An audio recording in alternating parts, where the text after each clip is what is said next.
안가품은 비용이 많이 든다. 몇 년 전에 어느 날 밤 내가 옐로우스톤 공원을 여행할 때 소나무와 전나무가 빽빽하게 서 있는 숲을 마주 보게 되어 설치되어 있는 관람석에 앉아 있었다. 얼마 후 우리가 구경하려던 곰이 환한 불빛 아래 나타나서 공원 호텔 주방에서 버린 쓰레기를 먹어 치우기 시작했다. 산림 경비대원이 마리테일 도소령이 말에 앉아 흥분한 여행객들에게 곰에 대한 이야기를 했다. 그는 우리에게 회색 곰은 버팔로나 코디의 불곰을 제외하고 서구 세계에서 존재하는 어떤 동물보다도 강하다고 했다. 그러나 나는 그날 밤에 회색 곰이 숲에서 나와서 환한 조명 아래서 자기와 함께 음식을 먹도록 하려한 동물이 하나 있는 것을 보았다. 바로 스컹크였다. 회색 곰은 자신이 앞발로 한 대 치기만 해도 스컹크를 죽일 수 있을 것을 알았다. 왜 가만히 있었을까? 왜냐하면 회색 곰은 지금까지 경험해서 그렇게 하는 것이 이익이 없다는 것을 알았기 때문이다. 나도 그런 사실을 잘 알고 있었다. 어렸을 때 나는 미주리 주위의 건목 사이에 덫을 놓아 스컹크를 잡았다.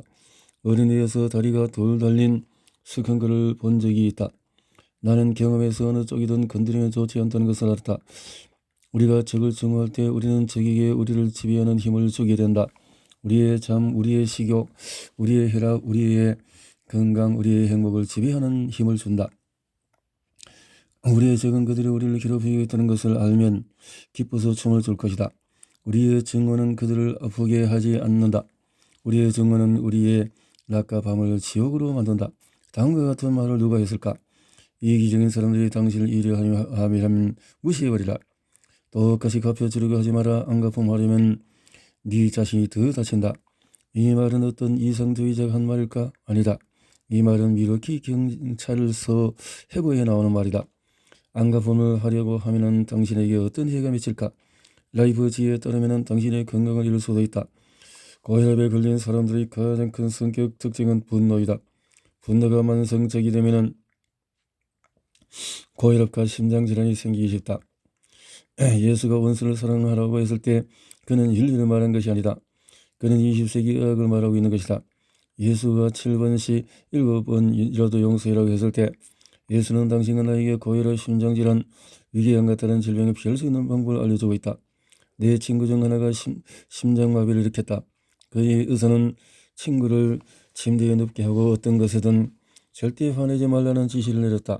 심장이 약한 사람은 갑자기 화를 내는 것만으로도 죽을 수가 있다. 내가 죽을 수 있다고 말했나? 몇 해 전 워싱턴 주에서 레스토랑을 경영하는 사람이 갑자기 화를 내는 바람에 죽었다. 내 앞에 워싱턴 경찰청장 제리 스와타웃이 보낸 편지가 있다. 몇 년 전에 여기 숲의 소포 개인 카페를 경영하던 윌리엄 폴 카버는 주방장이 커피를 마실 때 자신의 커피 잔받침을 사용한다고 그러 화를 냈다가 죽었습니다. 그는 너무 화가 나서 총을 쥐고 요리사를 쫓아가다가 심장마비로 죽었습니다. 그 음식은 분노가 심장마비의 원인이라고 보고했습니다. 예수가 원수를 사랑하라고 말했을 때 우리 어떻게 하면 인상도 좋아질 수 있는지를 말하고 있습니다. 내가 아는 사람 중에 증오와 분노로 얼굴이 주름지고 일그러진 사람이 있습니다. 이 세상 어떤 피부관리도 용서와 친절, 사랑하는 마음이 주는 것만큼 효과적인 것은 없다. 증오는 음식을 즐길 수 없게 한다. 성경에 이런 말씀이 있다. 채소를 먹으며 서로 사랑하는 것이 살찐 소를 먹으며 서로 미워하는 것보다 낫다. 우리 적이 그들에 대한 증오가 우리를 좀먹고 있다는 것을 알면 손을 비비면서 기뻐하지 않을까? 우리가 적을 사랑할 수 없어도 적어도 우리 자신을 사랑해 보도록 하자. 우리 자신을 사랑함으로써 우리의 원수가 우리의 행복, 건강, 아름다움을 조정하지 못하게 하자. 셰익스피어는 이렇게 말했다. 자기를 너무 불태우지 마라. 그 불이 오히려 너를 태울 테니. 예수가 우리에게 적을 7번까지 용서해야 한다고 말했을 때 그는 또한 근실한 사업에 대해서도 이야기하고 있다. 스웨덴의 조지로 나의 이야기를 소개하겠다. 오래동안 조지로 나는 비엔나에서 변호사로 일했다. 하지만 2차 세계대전이 발발하자 그는 스웨덴으로 피신했다. 돈이 없어서 일자리가 절실하게 필요했다. 몇 개의 국어를 말하고 쓸 수 있었기 때문에 수출입 회사의 조지돈으로 취직하려고 했다. 그러나 무역회사에서 전쟁 중이라 일자리가 없으니 그의 이름을 파일에 보관해 두겠다고 대답했다. 그러나 그 사람은 조지로 나에게 이렇게 편지를 썼다. 당신은 무역에서에 대한 일을 잘 모릅니다. 당신은 실수투성이에 어리석기까지 합니다. 나는 그런 직원은 필요가 없습니다. 저 직원이 필요해도 나는 당신을 고용하지 않을 것입니다. 당신은 스웨덴어조차 잘 구사하지 못합니다. 당신의 편지는 오자 투성이입니다. 저지로나가 그 편지를 읽었을 때 그는 무척 화가 났다. 내가 스웨덴어를 잘 모른다니 이 사람이 무슨 말을 하고 있는 거야. 스웨덴 사람이면서 자식이 온통 실수투성이 편지를 썼구만. 저지로나는 이 사람을 화나게 하려고 무례한 내용의 편지를 썼다 그러다 그는 갑자기 멈추고 혼잣말을 했다. 잠깐만 기다려봐. 이 사람이 틀렸다는 것을 어떻게 알지? 내가 스웨덴어를 공부하긴 했지만 모국어가 아니잖아. 너도 모르는 실수를 했을지도 몰라. 취직하려면 더 열심히 공부를 해야 해. 이 사람은 본인이 의도하지 않았을지 모르지만 내게는 큰 교훈을 줬어. 이 사람의 표현 방식이 기분이 나쁘긴 하지만 그에게 빚진 것은 사실이야. 그러니 그에게 감사 편지를 써야겠어. 그래서 저지로나는 그가 이미 이 큰 무례한 편지를 찢어버리고 새로운 편지를 썼다. 저직원이 필요 없으신데도 일부러 제게 편지까지 써주셔서 정말 감사합니다. 제가 기사에 대해서 잘못 알고 있었던 점에 사과드립니다. 제가 편지를 쓴 이유는 제가 조사해본 결과 기사가 무역업계의 주도적인 회사로 알려졌기 때문입니다. 제가 편지에 문법적인 실수를 저지른 것을 몰랐습니다. 제 자신이 정말 부끄럽습니다. 이것도 좀 더 열심히 스웨덴어 공부를 해서 잘못을 바로잡도록 하겠습니다. 제가 자기 발전을 위해서 노력할 수 있도록 도와주셔서 감사합니다. 며칠 후에 저지로나는 그 사람에게서 자신을 만나러 와달라는 편지를 받았다. 로나는 그 자리에서 취직이 되었다. 저지로나는 부드러운 대답이 분노로 누구리 떨린다는 것을 알게 되었다. 우리는 우리의 적을 사랑할 만큼 성인은 아니다. 하지만 적어도 우리 자신의 건강과 행복을 위해서 적을 용서하고 분노를 잊으려고 노력해보자. 이것이 현명한 처사이다. 공자는 이렇게 말했다. 덕을 맞거나 모험을 당해도 계속 기억하지만 않으면 아무것도 아니다. 나는 예전 아이젠헤어 장군의 아들이 좋은 아이젠헤어에게 아버지가 분노를 마음에 담아두는지 물었다. 아니요. 아버지는 자신을 싫어하는 사람들을 생각하는데 단 1분도 낭비하지 않으셨습니다. 예, 속담에 이런 말이 있다. 바보는 화를 내지 못하지만 현명한 사람은 화를 내지 않는다. 전직 뉴욕 시장 윌리엄 게이너도 이러했다. 그가 황색 언론에 심하게 비판을 받은 후에 그 미친 사람이 쓴 총에 맞아 거의 죽을 뻔했다. 병원에 누워서 죽음과의 사투를 벌이면서도 그는 이렇게 말했다. 매일 밤 나는 모든 사람을 용서합니다. 너무 이성적인가? 너무 가볍게 생각하는 것 같은가? 그렇다면 염세주의 연구의 저자인 독일의 위대한 철학자 쇼펜하우의 말을 들어보자. 그는 삶을 무의미하고 고통스러운 과정으로 보았다. 그가 그러면 우울함이 그에게 뚝뚝 떨어졌다. 그러나 그의 깊은 절망 속에도 쇼펜하우어는 다음과 같이 외쳤다. 할 수만 있다면 어느 누구에게도 악의를 느껴서는 안 된다. 나는 윌슨 하딩 콜리지 후보, 루즈벨트 트루먼 대통령의 신임하던 고문인 버나드 브루크에게 정적의 비난으로 고민했던 적이 있는지 물었다. 어떤 사람도 나를 모욕하거나 고민하게 만들 수 있는 사람은 아무도 없습니다. 제가 그렇게 하도록 내버려두지 않으니까요. 막대기와 돌멩이로 내 뼈를 부드뜨릴 수는 있어도 말로는 내게 상처 입을 수가 없다. 어떤 흔들리는 자신의 적에게 악의를 품지 않는 예수 같은 인물을 존경했다. 어느 만큼 캐나다의 제스퍼 국립공원에서 서서 서방에서 가장 아름다운 산 중의 하나인 에디스 카벨 산을 바라본다. 이 산은 1915년 10월 12일 독일 소정부대학교에서 성인처럼 죽음을 맞은 에디스 카벨의 이름을 기념한 것이다. 그녀의 죄는 무엇일까? 그녀는 벨기에에 있던 자신의 집에 프랑스와 영국 부상병들을 숨기고 상처를 치료해주고 먹을 것을 주고 그들이 네덜란드로 도망칠 수 있게 도와주었다. 영국인 신부가 사형집 평일 아침에 브뤼셀의 감옥을 찾았을 때 그녀는 다음과 같은 말을 남겼다. 나는 애국심만으로는 충분하지 않다는 것을 압니다. 나는 누구에게도 증오를 품지 않으려 합니다. 4년 후에 그녀의 시신이 영국으로 옮겨져 웨스트민스터 사원에서 기념식이 열렸다. 나는 영국에서 1년간 지낸 적이 있었는데 그때 자주 국립 초상화 미술관에 있는 에디스 카벨의 동상 앞에 서서 화강암에 새겨진 그녀의 말을 읽곤 했다. 나는 애국심만으로는 충분하지 않다는 것을 압니다. 나는 누구에도 증오를 품지 않으려 합니다. 원수를 용서하고 잊을 수 있는 한 가지 확실한 방법 가운데 하나는 우리 자신보다도 큰 어떤 대의에 몰입하는 것이다. 그러면 우리가 받은 모욕감과 증오는 아무런 문제가 되지 않을 것이다. 우리의 대의를 제외하고 난다는 것에 신경 쓰지 않게 되기 때문이다. 1918년 미시시피의 소나무 숲에서 일어난 극적인 사건을 예를 들어 설명해보고자 한다. 교사이자 목사로 일하던 흑인 로렌스 존스가 막 폭행을 당하려 하고 있었다. 몇 년 전에는 로렌스 존스가 세운 학교인 파이니우즈 컨트리 스쿨을 방문하여 학생들 앞에서 강연한 적이 있었다. 그 학교는 오늘날 미 전역에 알려져 있다 하지만 내가 지금 이 이야기하려고 하는 사건은 오래전에 일어난 일이다. 그 사건은 1차 세계대전이 한창이어서 사람들의 신경이 예민할 때 일어났다. 중부 미시시피 독일군이 흑인들을 선동하여 폭동을 일으키려 한다는 소문이 퍼졌다. 로렌스 존스는 이미 말했다시피 흑인이고 자신과 같은 흑인들을 선동해서 반란을 일으켜야 한다는 의심을 받고 있었다. 한 무리의 백인들이 교회 밖에 서서 로렌스 존스가 집회에 모인 사람들에게 외치는 소리를 들었다. 인생은 전투입니다. 모든 흑인들은 모기를 거치고 생존하고 성공하기 위해서 투쟁해야 합니다.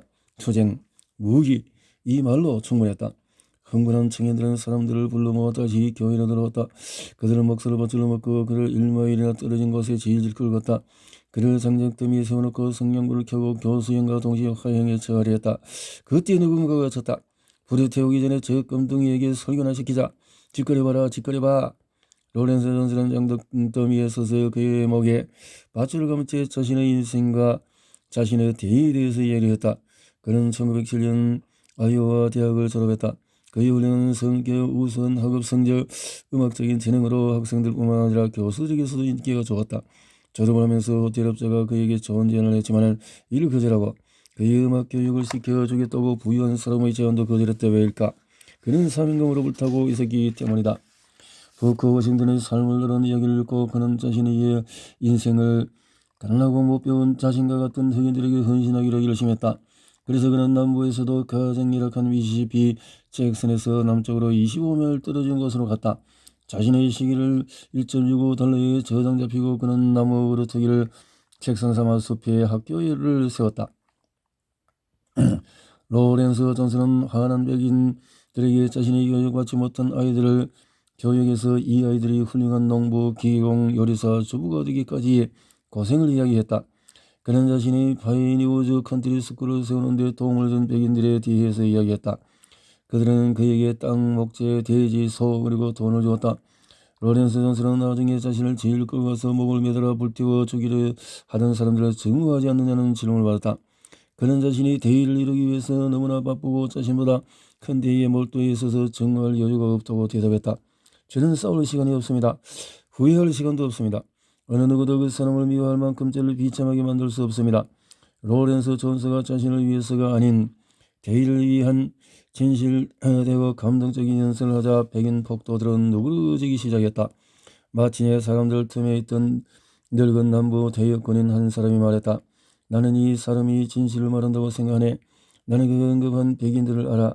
그는 좋은 일을 하고 있어. 우리가 실수를 했네. 우리는 그를 매달 것이 아니라 그를 도와야 하네. 그 대역군인은 그의 모자를 군중들에게 돌려 돈을 모금했다. 바그니우즈 컨트리 스쿨의 설립자를 목달기 위해서 거기에 모였던 바로 그 사람들이 52.5달러라는 돈을 모아서 그에게 기증했다. 19세기 전 에픽테토스는 우린대로 그런다. 운명은 언제나 우리가 한 나쁜 짓에 대한 대가를 치르게 만든다. 결국 모든 사람은 자신의 잘못에 대한 벌을 받을 것이다. 이것을 이해가는 사람은 다른 사람에게 화를 내지 않을 것이고 분노하지 않을 것이고 악의를 품지 않고 다른 사람 탓을 하지 않고 다른 사람을 증오하지 않을 것이다 라는 말을 했다. 미국 역사상 링컨처럼 다른 사람에게 욕을 먹고 배신당한 사람은 없을 것이다. 하지만 허든의 유명한 전기에 따르면 링컨은 자신의 호흡을 호로 사람을 판단하지 않았다. 자신을 헐뜯거나 냉대했던 사람이라도 그 자리에 적합하면 링컨은 자신의 친구에게 하듯이 즉시 그 사람을 임명했다. 내 생각에 링컨은 자신의 적이라는 이유로 또는 자신을 싫어한다는 이유로 해임한 적은 없다. 링컨은 자신이 고위직에 임명한 맥클레런 시워드, 스탠든 체이스 같은 사람들에게 비난을 받았다. 하지만 허든에 따르면 링컨은 어느 누구도 어떤 일을 했다고 칭송을 받고 어떤 일을 하거나 하지 않았다는 고 비난받을 수는 없다. 왜냐하면 사람은 상황, 교육, 습관, 유전의 영향을 받아 그렇게 행동하는 것이지 그 사람 자체가 문제인 것은 아니기 때문이다. 아마 링컨이 맞을 것이다. 우리가 적과 같은 신체적인, 정신적인, 감정적인 특징이 있고 우리의 삶이 적의 인생과 비슷하다면 우리는 적과 똑같이 행동할 것이다. 수인지연처럼 관대한 마음을 가지고 다음에 기도문을 외워보자. 위대한 신이여, 내가 이주 동안 다른 사람의 입장이 되어 보기 전에는 그 사람을 판단하거나 비판하지 않도록 해 주십시오. 적을 증오하는 대신에 적을 불쌍히 여기고 우리가 그들처럼 되지 않은 것에 감사하자. 적들에게 저주와 복수를 부는 대신에 그들을 이해하고 도움을 주고 용서하고 그들을 위해서 기도하자. 나는 저녁마다 성경 구절을 따라서 읽고 무릎을 꿇고 가정기도문을 외우는 가정에서 자랐다. 나는 아직도 아버지가 쓸쓸한 미주리 농가에서 예수의 말씀을 읽어주시던 소리를 기억한다. 예수의 말씀은 인간이 예수의 사상을 소중히 생각하는 한 영원할 것이다. 적을 사랑하라, 너희를 저주하는 사람들을 축복하고 너희를 미워하는 사람들에게 잘해주어라, 너희를 모욕하고 비방하는 사람들을 위해서 기도하라. 아버지는 그리스도의 말씀을 실천하려고 애썼다. 그 말씀은 세상의 왕들이 그토록 찾아서나 찾지 못했던 내적 평안을 아버지에게 주었다. 적에게 보복하려 하지 말라. 원수를 해치기보다는 오히려 자신을 다치게 할 뿐이다. 아이젠하워 장군이 했듯이 우리를 싫어하는 사람들 생각으로 1분도 낭비하지 말자. 좋네요, 내용이. 다음으로 대가를 바라지 말고 선행을 베풀어라. 나는 최근에 텍사스에 온 사업가를 만났는데 그는 화가 잔뜩 나 있었다. 11개월의 일로는 아직도 화가 나 있었다. 크리스마스 보너스로 직원 한 명당 거의 $300를 주었는데 아무도 그에게 감사 인사를 하지 않은 것이 이유였다. 이럴 줄 알았으면 직원들이 한 번도 주지 않을 걸 그랬어. 공자는 이렇게 말했다. 분노한 사람은 언제나 더불어 가득 차 있다. 그 사람은 더불어 너무나 차 있어서 솔직히 그가 불쌍했다. 그런 나이가 거의 60이 다 되었다. 요즘 생명보험사들은 기재수명을 80세에서 우리 나이를 뺀 3분의 2보다 조금 더 살 것이라고 계산한다. 그 계산법에 따르면 이 사람은 운이 좋으면 살 날이 14년에서 15년 남았을 것이다. 그런데도 그는 이미 지나버린 일에 화내면서 여생의 1년을 낭비했다. 참 불쌍한 사람이다. 그는 화를 내거나 자기 연민에 빠져 지내는 대신에 자신이 왜 감사 인사를 받지 못했는지 자문해 봤어야 했다. 아마 그는 직원에게 월급은 짜게 주고 일은 많이 시켰을 것이다. 아마 직원들은 크리스마스 보너스를 선물이 아니라 자신들이 일한 대가라고 생각했을지도 모른다. 아마 그는 너무 비판적이고 가까이 하기 힘든 사람이라 직원들이 그에게 감사 인사를 할 엄두를 못 냈을지도 모른다. 아마 직원들은 이 금을 어차피 세금으로 내느니 직원들에게 보너스로 주었다고 생각했을지도 모른다. 하지만 직원들이 이기적이고 예의가 없는 사람들일지 모른다. 확실한 내막은 잘 모르지만 사무엘 존슨 박사의 말은 확실히 안다. 감사는 교양의 길씨이다. 교양이 없는 사람들에게 감사를 찾을 수 없다. 이것이 내가 말하고자 하는 요지이다. 이 사람은 인간 본성을 잘 모르고 감사를 기대하는 실수를 저질렀다. 당신이 사람 목숨을 구했다면 그가 감사할 것이라고 생각하는가? 당신이 그렇게 생각할지 모른다. 형사사건 전문 변호사로 있다가 판사가 된 사무엘 라이보 피츠는 사형을 당할 뻔한 78명의 목숨을 구했다. 그중에 몇 사람이나 그에게 감사 인사로 들렀을까? 그중에 몇 사람이나 그에게 크리스마스를 보냈을까? 한 사람도 없었다. 예수는 어느 날 오후 10사람의 나병 환자를 고쳐주었다. 그중에 몇이나 그에게 감사했을까? 단 한 사람이었다. 누가복음 17장 찾아보라. 예수가 제자들을 돌아보며 다른 9은 어디 있느냐? 물었다. 하지만 그들은 이미 가버리고 없었다. 감사 인사 한마디 없이 사라져버린 것이다. 왜 우리들은 작은 진지를 베풀고 예수가 받은 것 이상으로 감사 인사를 받을 것이라고 기대할까? 특히 금전적인 문제일 때는 더욱 기대하기 어렵다.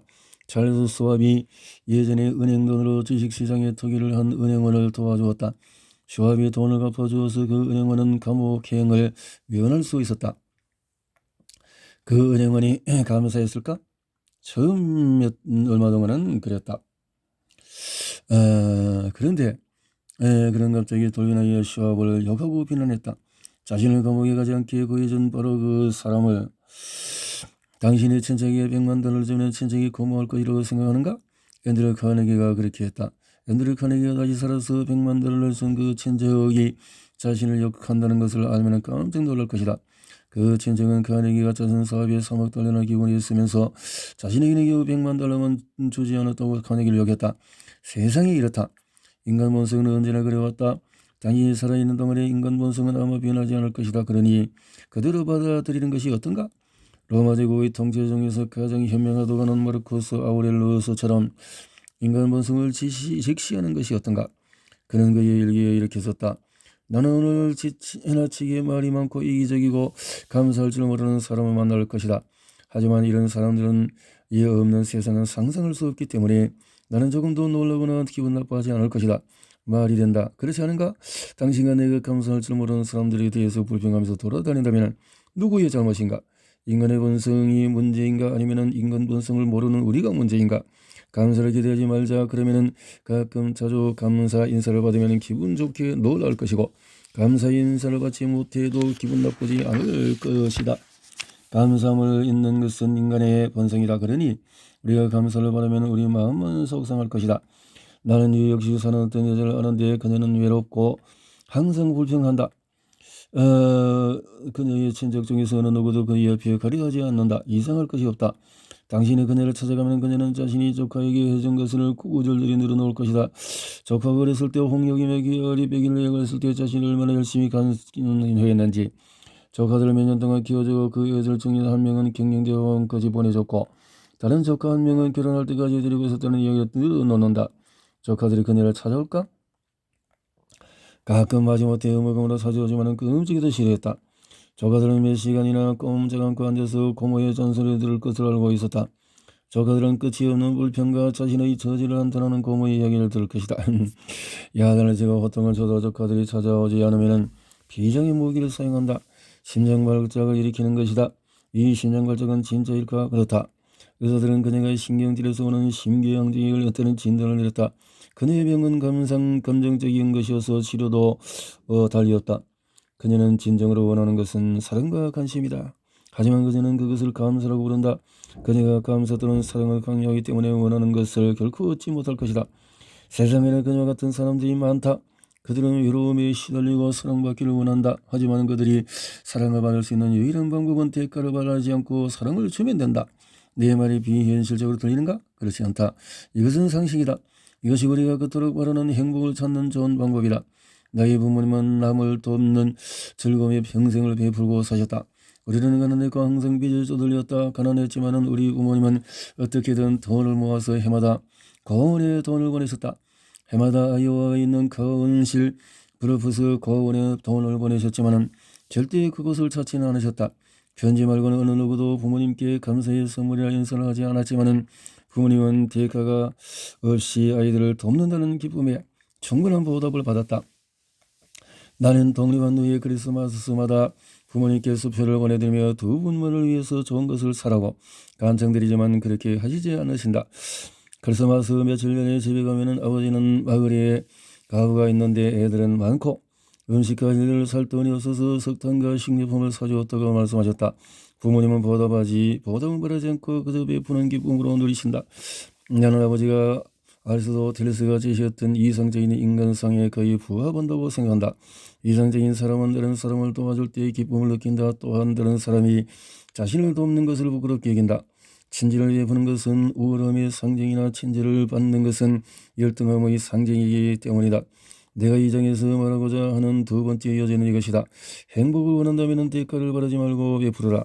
오랜 세월 동안 부모들은 자식들이 감사할 줄 모른다며 속상해한다. 심지어 셰익스피어 시고 리어왕에서 리어왕은 이렇게 외친다. 감사할 줄 모르는 자식은 독사의 뻘보다 아프구나. 하지만 왜 자식들이 감사해야 하는가? 감사하지 않는 것은 잡초처럼 자연스러운 것이다. 감사는 장미와 같다. 비료를 주고 물을 주고 아껴주고 보호해야 하는 것이다. 우리의 자녀가 감사할 줄 모른다면 그것은 누구의 잘못일까? 아마 우리의 잘못일 것이다. 우리가 자녀들에게 감사를 표현하도록 가르치지 않으면서 어떻게 자녀가 우리에게 감사하기를 기대할 수 있겠는가? 아는 사람 중에 시카고에 사는 사람이 있는데 의붓아들의 배은망덕에 불평할 만했다. 그는 박사 공장에서 일하며 주고 $40를 받는 것도 드물었다. 그는 과부와 결혼했는데 그녀는 그에게 돈을 빌리게 해서 그녀의 장성한 아들 둘을 대학에 보냈다. 그의 주고 $40에서 식비, 임대료, 연료비, 의복비뿐만 아니라 대출 받은 돈도 갚아야 했다. 그는 아무 불평 없이 막노동꾼처럼 4년이나 일했다. 그가 감사 인사를 받을까? 아니다. 그의 아내는 그 모든 것을 당연하게 생각하고 의붓 아들도 마찬가지였다. 그들은 자신의 의붓 아버지에게서 아무것도 빚지지 않았다고 생각한다. 누구 탓일까? 의붓 아들들의 잘못일까? 그렇다. 하지만 잘못은 어머니에게 더 있다. 그녀는 아들들에게 빚지고 있다는 생각을 하게 하는 것은 수치라고 생각했다. 그녀는 아들들이 빚더미 위에 인생을 시작하게 하고 싶진 않았다. 그래서 그녀는 아들들에게 너희는 대학에까지 보내주시니 아버지가 얼마나 좋은 분이냐라고 말하는 것은 꿈도 꾸지 않았다. 대신에 그녀는 이런 태도를 취했다. 아버지라면 적어도 그렇게 해야지. 그녀는 자신의 아들들을 아낀다고 생각하겠지만 사실 그녀는 아들들이 자신들의 생계를 책임져야 한다는 위험한 생각을 가지고 사회생활을 시작하게 만들었던 것이다. 그런 위험한 생각을 가지고 아들들 중에 한 명은 사장에게서 돈을 빌려다가 결국 감옥에 가게 되었다. 우리 아이들은 우리가 만든 대로 성장한다는 사실을 명심해야 한다. 미네아폴리스에서 사는 내 이모 비올라 알렉산드는 시어머니와 외할머니를 집으로 모셔 돌봤다.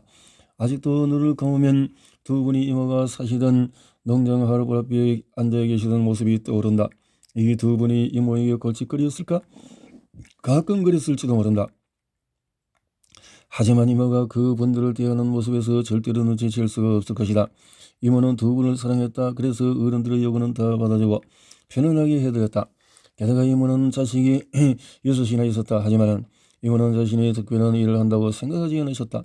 그녀에게 이것은 자연스러운 일이고 당연한 일이었다. 지금 비올라 이모는 어디 계실까? 이모는 홀로 되신 지 20년이 넘었지만 일가를 이루고 있는 5명의 자녀들이 서로 이모를 모시겠다고 성하다. 이모의 자녀들은 이모를 너무 좋아한다. 단지 감사해서 그럴까? 전혀. 그것은 온전한 사랑이기에 그렇다. 이모의 자녀들이 따뜻한 사랑과 친절함 속에 자랐다. 이제 입장이 바뀌었으니 자녀들이 사랑을 돌려주는 것이다. 감사하는 자녀를 키우고 싶으면 우리가 먼저 감사해야 한다는 것을 명심하자. 옛말에 어린아이는 기겁을 따하고 있다. 우리가 하는 말을 소심해서 하자. 다음에 아이들에게 누군가의 친절을 흠잡는 일을 피하자. 수원이가 크리스마스에서 우리는 행주 존바 직접 만든 은혜 단돈 1센트도 안 쓰려고 한다니까. 이런 말은 우리에게 아무렇지도 않을지 모르지만 아이들은 듣고 있다. 그러니 이런 식으로 이야기해보자. 수언니가 크리스마스 선물로 행주를 원해서 시간이 많이 걸렸겠네. 참 고맙지. 감사 편지를 쓰자. 이러면 우리 자녀들은 무의식적으로 감사의 습관을 익히게 된다. 감사 인사를 기대하지 말자. 예수는 하루에 10명의 나병 환자를 고치는데도 그 중에 단 한 명만 감사했다는 사실을 기억하자. 우리가 예수보다 더 감사 인사를 기대해야 할 이유가 있는가? 행복을 찾는 유일한 감사를 기대해서가 아니라 베푸는 데서 오는 즐거움 때문에 베푸는 것이다. 감사하는 마음은 교육에 의한 것임을 기억하자. 자녀를 감사하는 사고로 키우려면 우리가 감사하는 법을 가르쳐야 한다. 감사.